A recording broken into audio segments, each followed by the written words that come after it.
বিদ্যাসাগর বিশ্ববিদ্যালয়ে প্রশ্নপত্র বিতর্কে মুখ্যমন্ত্রীর নিঃশর্ত ক্ষমার দাবি তুলেছেন শুভেন্দু অধিকারী। তার দাবি, মমতা বন্দ্যোপাধ্যায় সরকার স্বাধীনতা সংগ্রামীদের সন্ত্রাসবাদী তকমা দিচ্ছে। বিপ্লবীদের অপমান করার জন্য অবিলম্বে বিশ্ববিদ্যালয়ের অধ্যক্ষকে শোকজ, কোয়েশ্চেন সেটার বরখাস্ত এবং মুখ্যমন্ত্রীকে নিঃশর্ত ক্ষমা চাইতে হবে। ইতিমধ্যে রাজ্যপাল, মুখ্যমন্ত্রী, শিক্ষামন্ত্রীকে ইমেলে অভিযোগ জানিয়েছে বিজেপি। আজকে বিমল দাশগুপ্ত, প্রদ্যোৎ ভট্টাচার্য, জগন্নাথ বন্ধু পাঁজাদের সন্ত্রাসী বলা হয়েছে তার সরকারের সরকারি ইউনিভার্সিটির কোশ্চেন। তো মুখ্যমন্ত্রীকে ক্ষমা চাইতে হবে, এটা বিরোধী দলনেতার কর্তব্য। আমি আমার দাবিটা এখানে তুলে ধরলাম।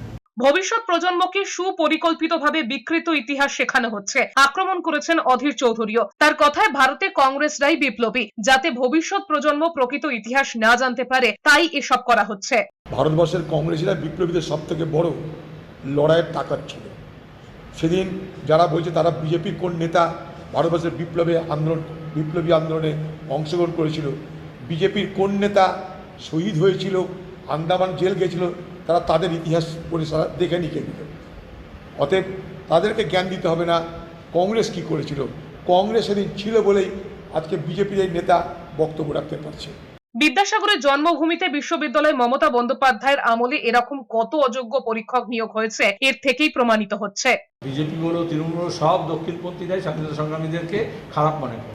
এর আগে বিজেপিরও পাঠ্যপুস্তকে বিভিন্ন রাজ্যে এইভাবে সন্ত্রাসবাদী এবং ওদের ডকুমেন্টারি বলা হয়েছে। এগুলো হচ্ছে সব খেলতামাশা। মেদিনীপুর হচ্ছে স্বাধীনতা আন্দোলনের একটা পীঠস্থান। সেখানে একটা বিশ্ববিদ্যালয় বিদ্যাসাগরের নামে, সেখানে কত অপদার্থ পরীক্ষক নিযুক্ত হয়েছে মমতার আমলে, বোঝা যাচ্ছে। বিরোধীদের আক্রমণে পাল্টা তৃণমূলের তরফে কুণাল ঘোষ বলেছেন, প্রশ্নপত্র তো আর শিক্ষা দপ্তর বা নবান্ন থেকে যায়নি, ফলে প্রশ্নপত্রে যে অবাঞ্ছিত শব্দ ব্যবহার হয়েছে সেটা যিনি করেছেন, যার হাত দিয়ে গলেছে, সম্পূর্ণ তাদের দায়। এর সঙ্গে রাজনীতির যোগ নেই।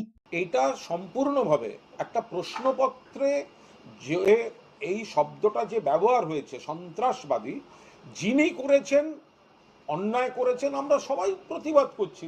এর সঙ্গে বিজেপির বাড়তি প্রতিবাদের কোনো সম্পর্ক নেই।